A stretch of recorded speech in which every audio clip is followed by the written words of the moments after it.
నమస్తే, welcome to 99 TV. BCom చదువుకున్న ఒక మగులుతూరు కుర్రాడు ఈరోజు సినిమా ఇండస్ట్రీని ఏలేస్తున్నాడు.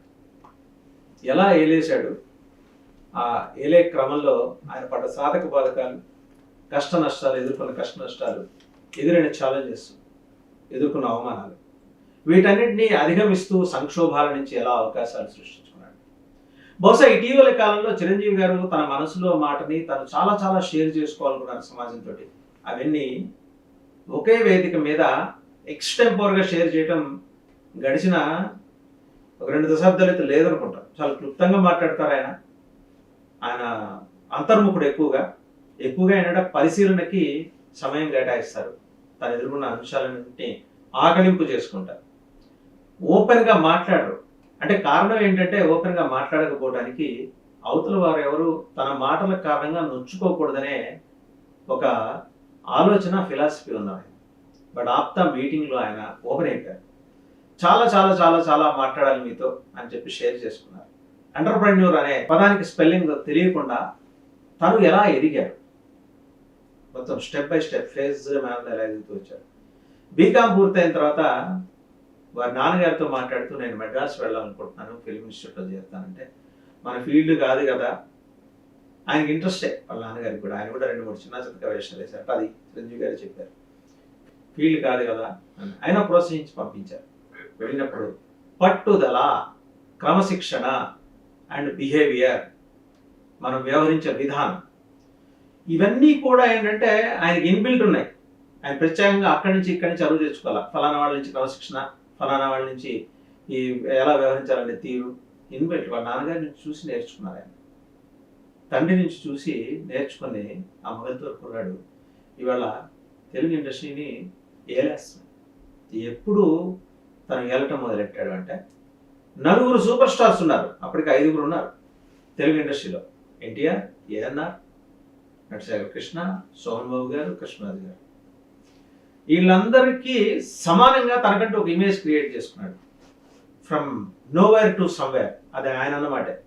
ఫ్రమ్ నోవేర్ టు సమ్వేర్, ఏమీ కాని దగ్గర నుంచి ఏదో ఒకటి దగ్గర దాకా ఆయన ఎలా వచ్చారు. ఏదో ఒకటి దగ్గరకు వచ్చిన తర్వాత ఎలా ఎదుగుతూ తన ఉన్నత శిఖరాలు అధిరోహించారు. APTA was a convention. మొత్తం ఎంటర్‌ప్రెన్యూర్స్ అందరినీ ఉద్దేశించి ఆయన చేసిన ప్రసంగం. సమాజంలో మనం ఉన్నప్పుడు, సమాజం నుంచి మనం తీసుకున్నప్పుడు సమాజానికి తిరిగి ఎలా ఇవ్వాలి, శ్రీమంతులు ఎలా పుడతారు, ఎలా ఉంటారు, పుట్టడమే కదా, ఎలా ఉండాలి, ఎలా ఉంటారు అనేది కూడా చెప్పుకుంటూ వచ్చారు. ఆయన శ్రీమంతుడు. కరోనా సమయంలో ఎన్ని గుప్తదానాలు చేశారో తెలియదు, ఎంతమందికి ఆక్సిజన్ సిలిండర్స్ పంపించారో తెలియదు, ఎంతమందికి రక్తదానం వారి సీసీటీ ద్వారా చేశారో కూడా తెలియదు. చెప్పుకోవడానికి ఆయన ఇష్టపడలేదు. ఈవేళటికి కూడా ఆయన ఇష్టపడరు. అది పక్కన పెడితే ఒక యంగ్ జనరేషన్కి ఆయన ఇవ్వాలనుకున్న మెసేజ్ ఏదో ఒక బోరింగ్ మెసేజ్ కాదు. చాలా కన్విన్సింగ్గా తన వాక్ పటిమ, ఆ ప్రవాహం, అవన్నీ ఏంటంటే చూసిన వాళ్ళు మంత్రముగ్ధులు అవ్వాలి, అలా చెప్పారు. ఆయనేమి స్క్రిప్ట్లు రాసుకొచ్చి చదవరు, ఆయనకు అవసరం లేదు. ఎందుకంటే ఒక బోర్న్ ఆర్టిస్ట్, బోర్న్ రైటర్ ఆయనలో ఉన్నారు, అంతకుమించి ఫిలాసఫర్ ఉన్నారు. ఆయన ఒక మాట అన్నారు, మెడ్రాస్ వెళ్ళినప్పుడు, పాండి బజార్కి వెళ్ళినప్పుడు, అబ్బో వచ్చాడండి అందగాడు, ఇంతకుముందు చూడండి ఇక్కడ ఎంతమంది అందగాడు ఉన్నారు, వీళ్ళకన్నా నువ్వేమైనా తీర్మార్ కానుగా అని అడిగిన వాళ్ళని చూసి ఒక ఇంత విడియపడ్డారట, సంకోచించారట. ఇదేంటి ఇలా ఉంటుందా ఇక్కడ అని. నీ వెనకాల ఎవరో బ్యాకింగ్ ఉండాల్సిందే, లేకపోతే ఇక్కడ నువ్వు చల్లని కాసు అని పట్టించుకోవాలి. ఆయన స్వయం కృషి, పట్టుదల, ఈ రెండింటితోటి బిహేవియర్ అదనంగా యాడ్ చేసుకొని, value addition and quality add చేసుకొని ఆయన ఎదిగారు. ఆయన ఎదిగే క్రమంలో కొన్ని లక్షల మందికి ఆయన ఆదర్శప్రాయంగా నిలిచారు, ఎంటర్‌ప్రెన్యూర్స్కి. ఆయన చెప్పారు కూడా ఆప్తా సభలో, కన్వెన్షన్లో. ఆయన ఏమన్నారంటే, బహుశా ఇవేవి నేను నా బిజినెస్ క్లాసెస్లో చదువుకోలేదు, చదువుకోకుండానే నేను వీటిని అచీవ్ చేశాను. దీని వెనకాల నాకున్నది ఏంటంటే పట్టుదల, ఏకాగ్రత, క్రమశిక్షణ. మనకి తెలుసు కదా, పాండవులు అందరూ కూడా వాళ్ళ విద్య నేర్పించిన ద్రోణాచార్య గారు వాళ్ళందరినీ పరీక్షించాలనుకున్నప్పుడు ఒక చెట్టు కొమ్మ మీద ఉన్న పక్షిని చూడమంటే ఒకరికి పక్షి రెక్కలు కనిపించినాయి, ఇంకొకరికి పక్షి తల కనిపించింది. ధర్మరాజుకి పక్షి రెక్కలు కనిపిస్తే తల ఏమో భీముడికి కనిపించింది. ఈయనకి నగుళ్ళు సహదేవులకి అయితే వాటి కాళ్ళు కనిపించింది. అర్జునుడికి ఏం కనిపించిందంటే పక్షి గుడ్డు కనిపించింది. కరెక్ట్గా దాన్ని ఎయిమ్ చేసుకొని కొట్టాడు. చిరంజీవి గారిలో ఉన్న లక్ష్యం కూడా అదే. తన లక్ష్యం నిర్దిష్టంగా ఆయన డిఫైన్ చేసుకున్నారు. అక్కడికి వచ్చినప్పటికీ ఇలా ఉండాలి డిఫైన్ చేసుకున్నారు. అలాగే నడవాలి, నడిచారు. నెగిటివిటీ ఉన్న ప్రాంతాలకు వెళ్ళకూడదు, నెగిటివిటీ ఉన్న వాతావరణంలోకి వెళ్లకుండా పాజిటివిటీని పెంపొందించుకోవడానికి తన ఇష్టదైవం ఆంజనేయ స్వామికి దండం పెట్టుకొని మనస్ఫూర్తిగా ఆయన తన కార్యాచరణను ఇనిషియేట్ చేశారు. ఎలాంటి జర్నీ అంటే ప్రాణం ఖరీదు. అలాగే పునాదిరాడు ఎన్టీఆర్తో తిరుగులేని మనిషి. ఆ రోజు ఆ పాత్రకి మంచి అప్రిసియేషన్ వచ్చింది. దురదృష్టవశాత్తు సినిమా సక్సెస్ కాకపోవటం వల్ల ఈయన తర్వాత సినిమాకి తీసుకోవాలనుకున్న ప్రొడ్యూసర్స్ ఆయనతో మాటామంతి లేకుండా గడిపితే ఈయన వెళ్ళి ఆఫీస్కి వెళ్ళి అడిగారట, మరేమనుకోకండి చిరంజీవి గారు, చాలా సినిమాలు ప్లాన్ చేశాం కానీ మీ కాంబినేషన్లో అది హిట్ కాలేదు కదా అని. ఈయన నొచ్చుకోలేదు, తన ఐరన్లకి అనుకోలే. నిర్మాతల కోణంలో ఆలోచించారు. ఆయన చెప్పేది అదే, అవతల వాళ్ళ కోణంలో ఆలోచించడం నేర్చుకోండి. ఖచ్చితంగా ప్రతిబంధకాలు ఎదురవుతాయి, ఆటుపోట్లు ఉంటాయి. ఉన్నప్పుడు ఛాలెంజ్ని స్వీకరించండి. అది సంక్షోభం అనుకుంటే దానిలోంచి అవకాశం సృష్టించుకున్నాడు. దానికి ఇంకో ఉదాహరణ చెప్పారు ఆయన అప్తా మీటింగ్లో.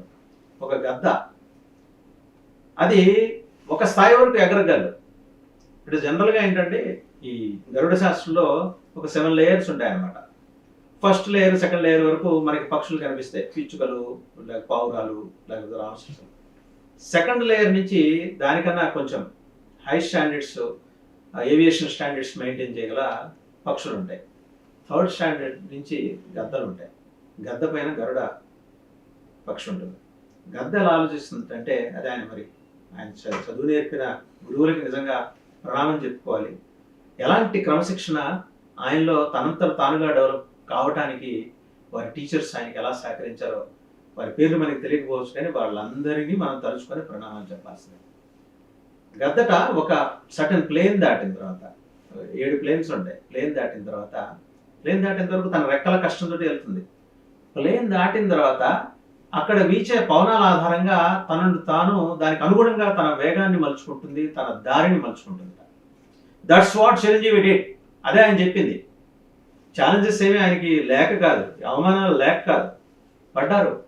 ఆఫీసులో మెట్లెక్కి గడపలెక్కి వాళ్ళతో కూర్చొని చేతులు కట్టుకుని ఇలా నుంచొని తను అవహేళన చేసిన దర్శకుల చేత తర్వాత తాను సినిమాలు తీయించుకున్నారు. అంటే వాళ్ళే ఈయన వెంబడి సినిమాలు తీశారు. ఆయనకి హిట్లు ఇచ్చిన బోళ్ళంత మంది దర్శకులు ఉన్నారు. వాళ్ళలో ఒకళ్ళిద్దరు ముందర ఆయన నిరాకరించిన వాళ్ళే. మనకి ఇక్కడ ఒక ఉదాహరణ చెప్పుకోవాలి. సూపర్ స్టార్ బాలీవుడ్ బాద్షా అమితాబ్ బచ్చన్ కూడా ఆల్ ఇండియా రేడియోకి వెళ్ళినప్పుడు నీ స్వరం పనికిరాదని చెప్పి వెనక్కి పంపించారు. బట్ ఆయన ఇండియన్ స్క్రీన్ రూల్ చేశారు. చిరంజీవి కూడా ఇన్స్పిరేషన్ అక్కడే. ఒక గద్ద నుంచి ఆయన తీసుకున్న ఇన్స్పిరేషన్ పదే 2-3 సార్లు చెప్పారు ఆయన విషయం. అంటే ఒక పక్షి తనకు అనుకూలమైన వాతావరణం వచ్చేదాకా ఎలా ఎదిగి అలా ఆకాశగమనం చేస్తూ ఉందో, వన్స్ దానికి కంఫర్టబుల్ లేయర్ వచ్చిన తర్వాత ఆ పవనాల్ని తనకు అనుకూలంగా ఎలా మలుచుకుందో అని చెప్పుకుంటూ వచ్చారు. అంతేకాదు ఇంకా చాలా అంశాలు ఆయన స్పృశించారు. ఎక్కడ వ్యసనాలకు ఆయన లోను కాల, బ్యాడ్ వైజెస్కి ఆయన లోను కాల. ఒక గోల్ పెట్టుకున్నారనుకోండి, ఈ వ్యసనాలు ఉంటే అది గోల్ రీచ్ కాలేదు, స్పష్టంగా చెప్పాడు యంగ్ ఎంటర్‌ప్రెన్యూర్స్ అందరికి కూడా. అండ్ ఇంకోటి ఎన్టీఆర్తో చేసినవి, అలాగే మిగిలిన చాలా మంది ఫేమస్ హీరోలతో చేసిన అంశాల గురించి కూడా ఆయన చెప్పుకుంటూ వచ్చారు. బాల్ బ్యాడ్మింటన్, వాలీబాల్, క్రికెట్ వీటితో ఎదురైన అనుభవాలు కూడా ఆయన చెప్పుకున్నారు. ఎందుకంటే తన చేతులు ఎలా గాయపడ్డాయి, అలాగే కాళ్ళకి ఎలాంటి దెబ్బలు తగిలినాయి. సో దీనికి నేను ఫిట్ కాదు కదా, ఏం చేయాలి అనుకున్నాక ఎన్సీసీలో చేరారు, నేషనల్ క్యాడెట్ కార్ప్స్లో చేరారు. అక్కడ ఆయన ఆల్రెడీ రిపబ్లిక్ డే పెరేడ్కి వెళ్ళారు. ఇందిరాగాంధీ ప్రధానమంత్రిగా ఉన్న సమయంలో ఉప్పొంగారట. ఇంత గొప్ప అవకాశం ఎంతమందికి వస్తుంది, నాకు వచ్చింది. కానీ అక్కడితో ఆగిపోలేదు ఆయన జర్నీ. ఓకే, మహా అయితే ఇక్కడ ఉంటే, అంటే ఆయన నావీ ద్వారా, అంటే నావీ రిలేటెడ్ కోర్స్ ఎన్సీసీలో ఆయన అటెండ్ అయింది, ఆయన అలాగే కెప్టెన్ అయింది. ఇవన్నీ కూడా మహా అయితే సైన్యంలో ఒక లెఫ్టినెంట్ ఆ స్థాయికి వెళ్తాను. ఇది కాదు, సంథింగ్ ఎల్స్. సో తన లక్ష్యం నిర్దేశించుకున్నారు, దానికి అనుగుణంగా మనిషారు. అండ్ ఈ మొత్తం ప్రసంగం సాగే క్రమంలో ఆడియన్స్ ఆయన ఎక్కడ బోర్ కొట్టించలా. అది ఆయన లక్షణం. అంటే అటెన్షన్ డ్రా చేయటంలో ఆయన చూపించిన ప్రజ్ఞ పాటవాలు. చాలామంది అనుకుంటారు చిరంజీవి గారు ఏదో స్క్రిప్ట్ ఇస్తే చూస్తే ఆయనకి స్క్రిప్ట్ అవసరం లేదు. వెరీ క్లియర్ ఆయన మాట్లాడింది కనుక మనం చూస్తే. ఒక్కొక్క అంశాన్ని ఆయన గుర్తు తెచ్చుకొని చెప్పారు. కాలేజీ రోజుల్లో సరదా సంభాషణలు, సరదా సన్నివేశాలు ఎలా ఉండేవి. రాజీనామా అనే డ్రామా ద్వారా తను నాటకం వేసినప్పుడు ఆ ఊళ్ళో తనకు ఎలాంటి గుర్తింపు వచ్చింది, తను ఎలా కాలర్ ఎగరేసుకొని తిరిగేవాళ్ళు, తోటి ఆడపిల్లలందరూ ఆయన్ని హీరో హీరో అని ఎలా పిలిచేవాళ్ళు గుర్తు చేసుకున్నారు ఆయన. సరే, ఇలాంటి సరదా సన్నివేశాలు ఉంటాయి జీవితంలో. బట్ ఈరోజు ఆయన ఈ స్థాయికి చేరుకున్న తర్వాత కూడా ప్రతి ఒక్క సందర్భాన్ని ఆయన గుర్తుపెట్టుకున్నారు. తనతో నటించిన ప్రతి నటుడిని ఆయన గుర్తుపెట్టుకున్నారు. తనకు అవకాశం ఇచ్చిన ప్రతి నిర్మాత, దర్శకుడికి ఆయన ధన్యవాదాలు చెప్పుకున్నారు. అంటే ఎదిగే కొద్దీ ఒదిగి ఉండటం ఏంటనేది చిరంజీవి గారి నుంచి నేర్చుకోవాలి. ఆయన కేవలం ఆప్తా మీటింగ్లో అడ్రస్ చేసింది ఆ సమూహానికి మాత్రమే అక్కర్లా, సమాజం మొత్తానికి ఆయన చెప్పారు. ఇవాళ ఆయన ఇన్స్పిరేషన్గా తీసుకొని పవన్ కళ్యాణ్ గారు ఎలా కష్టపడి తను రాణించాడు. ఎంట్రీ ఇవ్వడానికి తన అన్న బ్రాండ్ కాబట్టి ఎంట్రీ లభించుండొచ్చు కాక, బట్ ప్రూవ్ చేసుకుంది పవన్ కళ్యాణ్ గారు. దానికి ఆల్మోస్ట్ తన అన్నగారితో సమానంగా అంతే కష్టాలు పడి ఆయన ఎదిగారు. ఒకే కుటుంబం నుంచి అలాంటి బిడ్డల్ని చూసినప్పుడు ఆ తల్లిదండ్రుల ఆనందం ఎలా ఉంటుందనేది మనం చూసాం. వారి తండ్రి గారి పట్ల వారికి అంత విధేయత, నిబద్ధత, ప్రేమ, భక్తి, ఆప్యాయత ఉన్నాయనేది ఇటీవల కూడా మనం చూసుకున్నాం. నిజంగా అంటే ఒక డిసిప్లిన్, ఒక క్రమశిక్షణ అలవడటానికి ప్రధానమైన కారణం ఏంటంటే తల్లిదండ్రులే. అక్కడి నుంచి వాళ్ళని చూసి నేర్చుకొని బయట సమాజంలో మిగిలిన నేర్చుకుంటారు. ఇవన్నీ అంటే from zero to super star దాకా, ఫ్రమ్ నోవేర్ టు సమ్వేర్ దాకా ఆయన ఎదిగిన తీరుని జస్ట్ ఇలా మేనిఫెస్ట్ చేశారు చిరంజీవి గారు, ఆవిష్కరించారు, పరిచేశారు. సమాజం తీసుకోవాల్సింది యంగ్ ఎంటర్‌ప్రెన్యూర్స్. ఆయన దగ్గర నుంచి ఎంత తీసుకోవచ్చు. గోల్ సాధించేదాకా ఈ గోలకు పోమాకండి. దాని ఉద్దేశం తగ్గుండాలని అవసరం లేదు. ఒక సంక్షోభం వచ్చింది, మౌనంగా ఉండి దాన్ని అవకాశంగా మార్చుకోండి. ఇన్ఫ్యాక్ట్ ఈ సంక్షోభం నుంచి అవకాశాలు సృష్టించుకోవడం అనేది చంద్రబాబు గారు ఖాయం చేసిన పదం కావచ్చు కాక, కానీ ఆల్రెడీ చిరంజీవి గారు నిరూపించి చూపించారు అక్కడ సంక్షోభం నుంచి అవకాశాలు ఎలా సృష్టించుకోవాలి ఒక సామాన్య కుటుంబం నుంచి వచ్చి.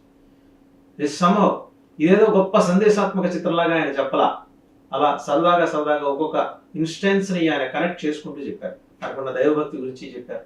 ఆంజనేయ స్వామి అంటే ఏకాగ్రతకి ఎలా పెట్టింది పేరో, ఆ దైవాన్ని నమ్ముకొని తాను ఎలా సాధించారో. అంటే దైవభక్తి ఉంది ఆయన జీవితంలో, కష్టం ఉంది, విపరీతమైన శ్రమ ఉంది, అవమానాలు ఉన్నాయి, ఛాలెంజెస్ ఉన్నాయి. అన్నీ అధిగమించడానికి కావలసినంత ఆత్మనిర్భరాన్ని ఆయన ప్రతి సంక్షోభం నుంచి అలా వాల్యుయేషన్ చేసుకుంటూ వచ్చారు.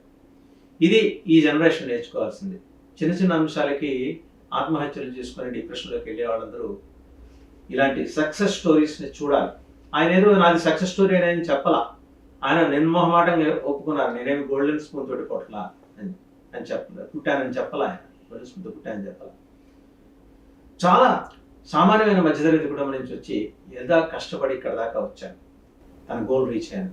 ప్రపంచాన్ని ఆకర్షించాలంటే ఖచ్చితంగా స్క్రీన్లో ఒక మెరుపులా మెరవాలనుకున్నారు, మెరిశారు, మెరుస్తూనే ఉన్నారు.